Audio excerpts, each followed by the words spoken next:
Gulab Jamun are like the chocolate cake of Desi parties. Soft balls of fried milk and rose syrup. So delicious.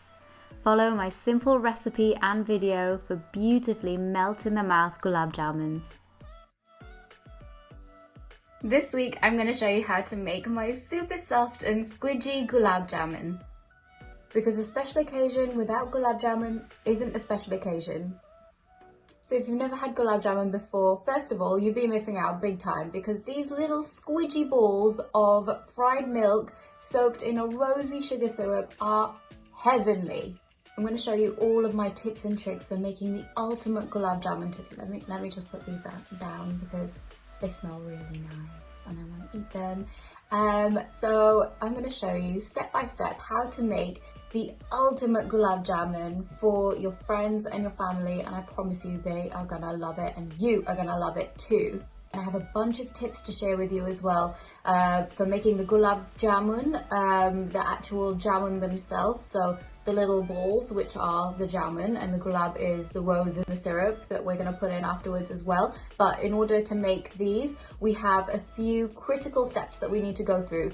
And one of my best tips as well is going to be shown in the video today, and it is derived from my cake making experiments. So I have incorporated my learnings from how to make spongy eggless cakes and transferred it to these wicked Gulab Jamun, and I'm telling you the structure and the sponginess of these Gulab Jamun inside is just spot on. I use milk powder to make my Gulab Jamun because I find it is the most readily available ingredient. Lots of people like to use khoya or mawo, which is reduced milk solids, and you can buy this in shops, but it's less readily available than regular milk powder is. So I prefer to go with milk powder because I know I can always get it, and I'm sharing this recipe with you because I know it'll be easier for you to get it too.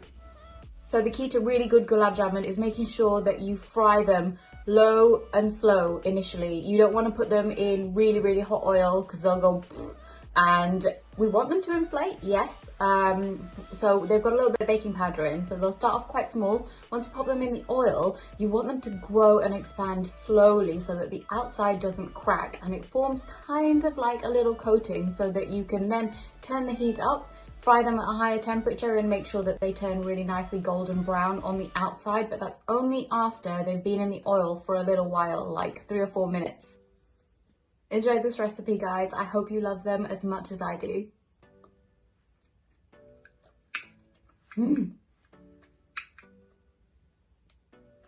So good. Tap the link in the description box for a full list of ingredients you need to make this recipe. Take skimmed milk powder in a large bowl or thali with high sides. Add plain flour,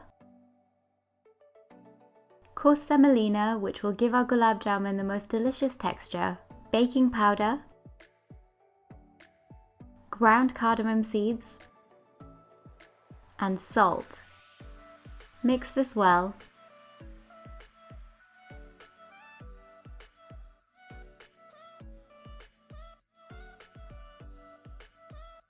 Add melted and cooled ghee.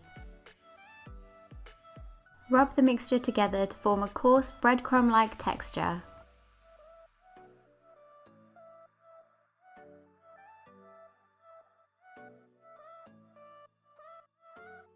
Allow the dry ingredients to stand for 10 minutes. Meanwhile, stir together full-fat milk and lemon juice.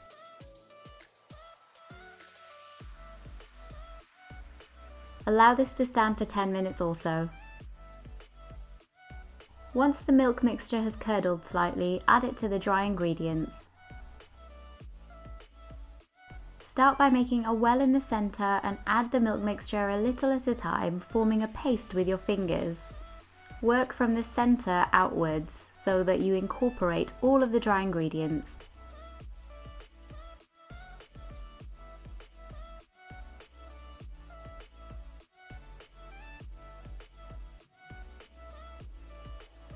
Once all of the milk mixture has been added, beat it with your fingertips to form a lumpy but uniform texture.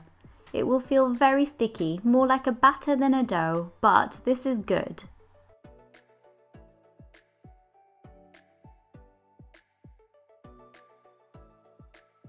Allow this mixture to stand uncovered for 30 minutes. Do not mix it during this time.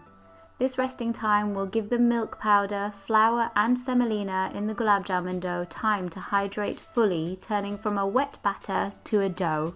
To make the sugar syrup, place sugar in a large pan. Add water,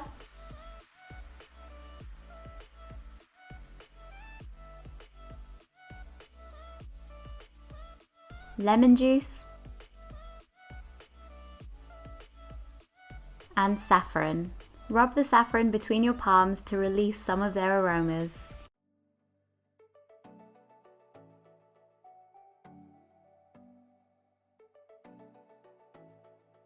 Stir until the sugar has dissolved. The lemon juice will prevent crystallization of the syrup. You can also use a tablespoon of liquid glucose in place of lemon juice if you like. Once the sugar has dissolved, stop stirring and bring the mixture to a rolling boil. Cook this for 4 or 5 minutes until a light syrup forms. The temperature of the syrup should reach 61 degrees Celsius, that's 142 degrees Fahrenheit. As soon as the syrup reaches this stage, remove it from the heat. Now it's time to put the gulab in the gulab jamun. Once the syrup has cooled slightly, add rosewater. Stir this well and keep it covered until you need it. Now it's time for us to form our gulab jamuns. Once the dough has fully hydrated, it will be a tacky dough-like consistency. Portion the dough into 15-gram pieces. Roll each piece into a ball using a very small amount of ghee to grease your hands if necessary.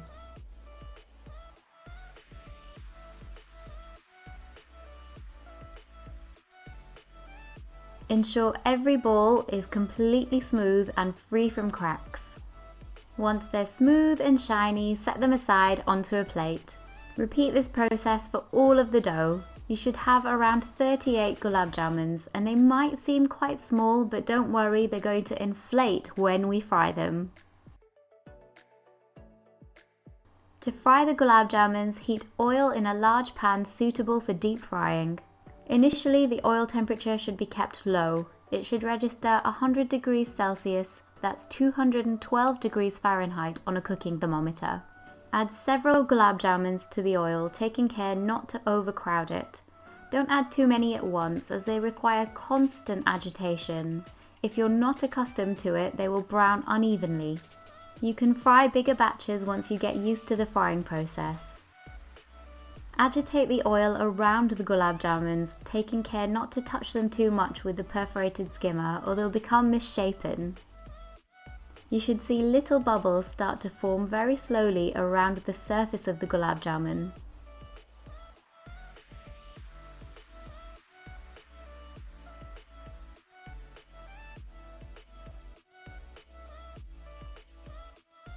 As soon as the gulab jamuns double in size and float to the top of the oil, increase the temperature to 150 degrees Celsius, that's 302 degrees Fahrenheit. Fry the gulab jamuns until they're golden brown all over. At this stage, you must keep them moving constantly to ensure even browning. Once the gulab jamuns have been in the oil for around 7 to 8 minutes in total, they should be perfectly golden all over.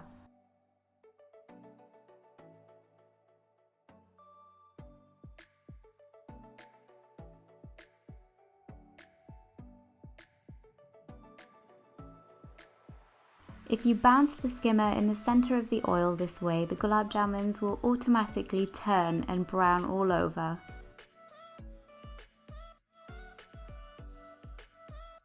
Lift the gulab jamuns out of the oil and place them onto a plate lined with kitchen paper to absorb any excess oil. Set them aside and repeat the frying process for the remaining gulab jamuns. Be sure that the oil temperature cools down before adding subsequent batches.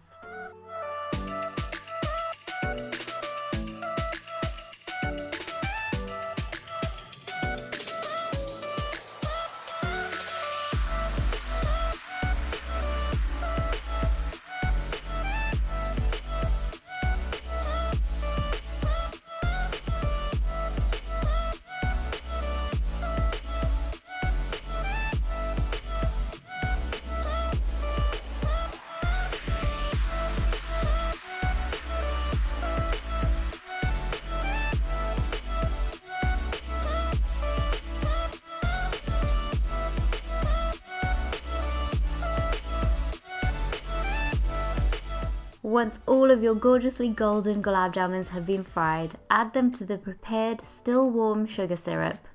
If your syrup has gone cold, warm it very slightly before adding the gulab jamuns to ensure better absorption.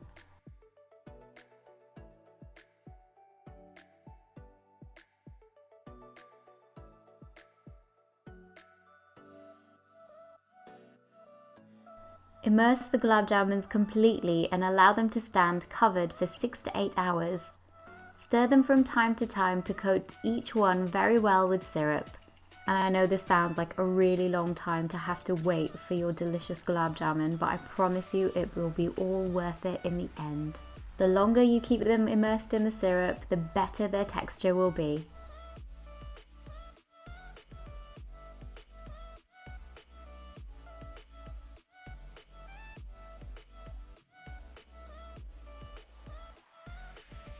Serve these super spongy rosewater infused gulab jamuns either warm or at room temperature.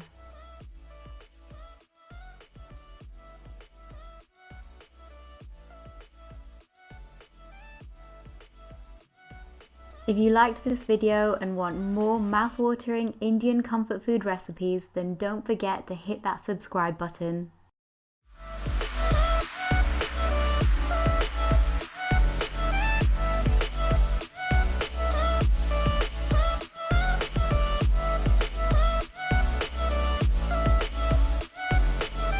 What are these restaurants thinking? 2 per portion is never enough. You've got to go in for a third.